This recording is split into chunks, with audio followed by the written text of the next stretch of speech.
네, 여러분 안녕하세요. 같이 말씀하기 큐티 나눔 시간입니다. 오늘 말씀은 로마서 5장 1절에서 11절까지의 말씀입니다.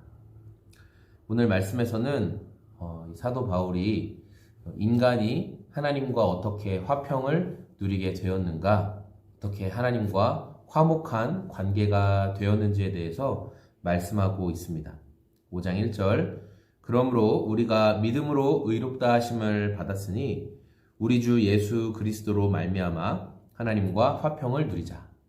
그러니까 인간이 어떻게 믿음으로 구원을 받게 되었고, 그리고 하나님과 화평을 누리게 되는 것은 예수님 때문에 하나님과 화평을 누리게 되었다. 그러면서 2절부터 그런 하나님과 화평을 누리게 된 인간의 상태에 대해서 쭉 말씀하고 있어요. 특별히 저는 오늘 말씀을 보면서 우리가 구원을 받게 되는 것이 어디에 근거하느냐, 무엇에 근거하느냐를 좀 살펴보고 싶어요.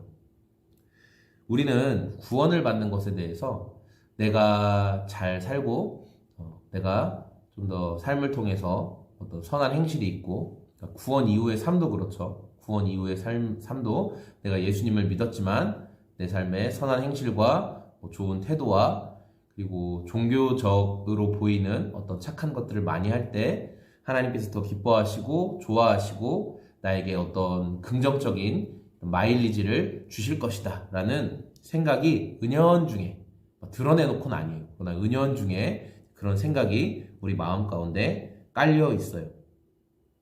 그런데 성경은 뭐라고 말씀하시냐면 6절에 우리가 아직 연약할 때라는 거예요. 한다는 것은 우리가 도움의 손길을 청할 곳이 아무도 없을 때라는 뜻이에요. 그때 기약대로 하나님이 정하신 때에, 하나님께서 미리 정하신 그때에 그리스도께서 경건하지 않은 자를 위하여 죽으셨다.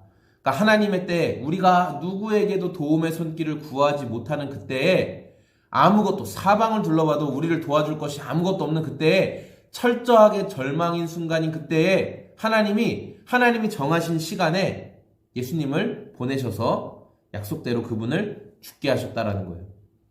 그리고 우리가 어떤 상태인지를 7절부터는 더 자세히 말씀하시고 있죠. 의인을 위하여 죽는 자가 쉽지 않고 선인을 위하여 용감히 죽는 자가 혹 있거니와 8절 우리가 아직 죄인 되었을 때에 그리스도께서 우리를 위하여 죽으심으로 하나님께서 우리에 대한 자기의 사랑을 확증하셨느니라. 의인을 위하여 죽는 사람이 없고 선인을 위하여 죽는 사람이 혹 있을지 모르겠지만, 그런데 죄인을 위하여 죽는 사람은 있을까요? 없을까요? 절대 없는데, 근데 하나님이 그 죄인된 우리를 위해서, 그러니까 우리의 상태가 어땠다는 거예요? 죄인된 상태라는 거예요. 그냥 뭐 좀 괜찮고 연약하고 그 정도 수준을 넘어서서 죄인, 하나님과 전쟁을 하고 있는 하나님의 심판의 대상인 우리가 예수님으로 말미암아 구원을 얻게 되었다. 그리고 우리의 구원 이후의 삶도 예수님을 근거해서 하나님과 화목을 누리게 된다. 바울은 그 말씀을 하고 있습니다. 여러분, 구원은 내 상황이 아닌 하나님의 변하지 않는 성품에 의지하는 거예요. 오늘 우리가 살아가다 보면 하루에도 수도 없이 감정이 이리 갔다 저리 갔다 하죠.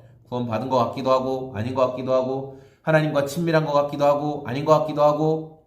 그런데 우리의 그런 여러 감정에 휩쓸려서 이리저리 흔들리는 것이 아니라 오늘도 하나님의 변하지 않는 성품에 의지하여서 우리에게 주어진 일들을 멋지고 아름답게 감당해 나가는 하나님의 사람들이 다 되었으면 좋겠습니다. 오늘도 변하지 않는 하나님의 성품을 의지하는 저와 여러분의 오늘이 다 되길 소망합니다. 고맙습니다. 안녕히 계세요.